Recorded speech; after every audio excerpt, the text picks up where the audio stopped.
Yep, good to go. Good. Thanks. Joined now by head coach Gary Gait. Excited for the season opener?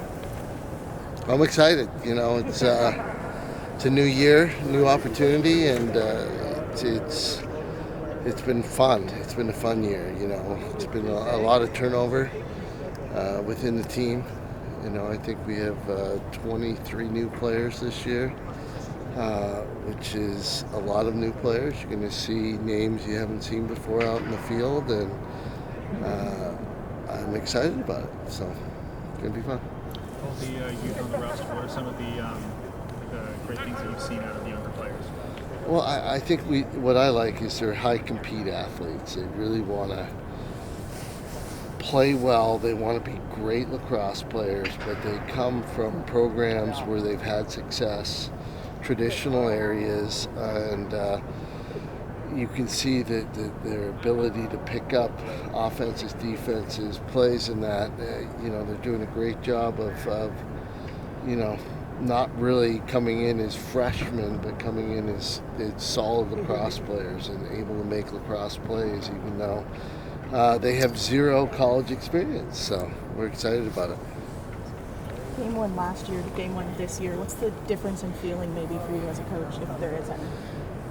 Well, I think, last year everything was new.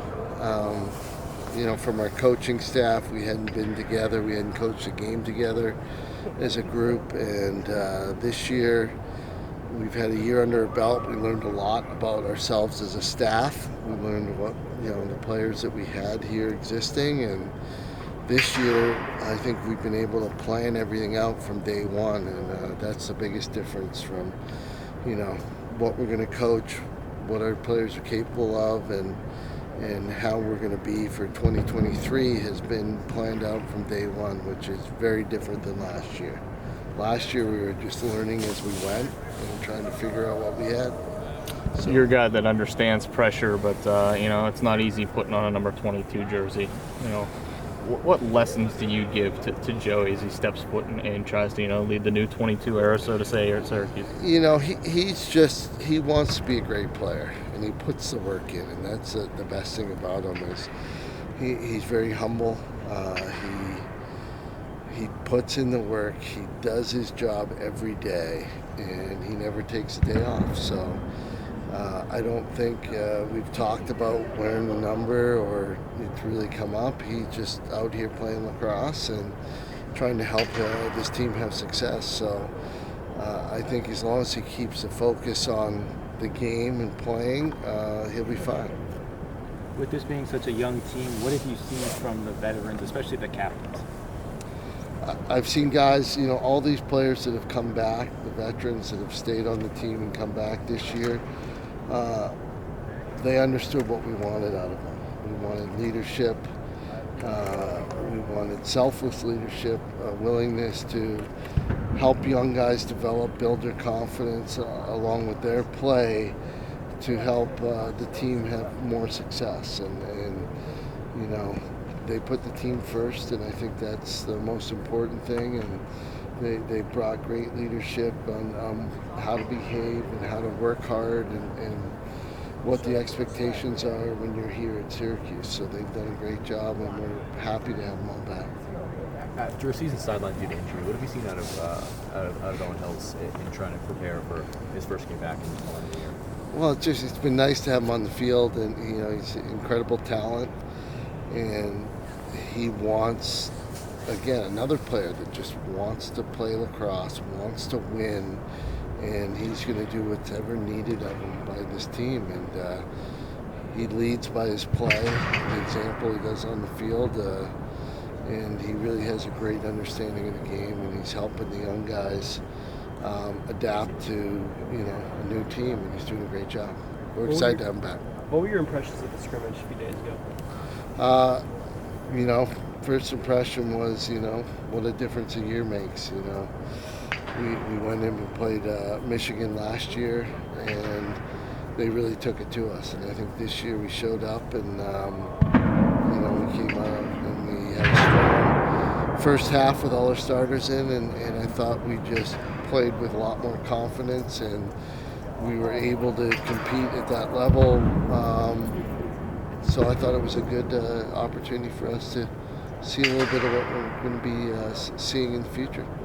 Jumping right out of the gates with a tournament team, 2-time defending champs. What do you see out of Vermont? The challenges they pose at you? Oh, they're just a very good team, and they last year they played teams tough, the best of the best. They gave them some games, and I just wanted to play a team that would challenge us early, and I think difference from last year to this year is there's more purpose in the schedule, the way it's set up, the time that the actual teams we play, organized in a way that I think allows us to hopefully have our most success and develop players. The most games I think in the history of Syracuse Lacrosse, 15 regular season games and 3 in the first week.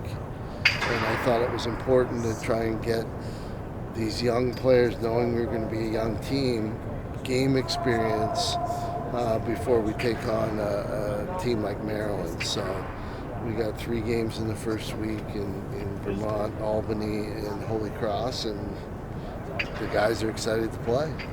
Vermont's Tommy Burke is one of the best face-off guys in the country. How have you been preparing to kind of go up against him and win those battles? Well, we have our plan in place, We got our face-off group that's ready to do what we've asked them to do. We've making adjustments on the wings to make sure we have that covered so that he's not creating transition, and we're going to see our young face-off group hopefully compete and win some. So if not, we're looking for some turnovers and get ball back, and hopefully that'll work out. Final question. You guys settled on who's going to be in goal for you to start on Saturday, right? I'm pretty comfortable that Will Mark, certainly preseason All-American, has demonstrated that he's a good goalie and he wants the opportunity to shine here at Syracuse. So I'm comfortable with him, between the pipes. Good luck Saturday, Gary. Thanks.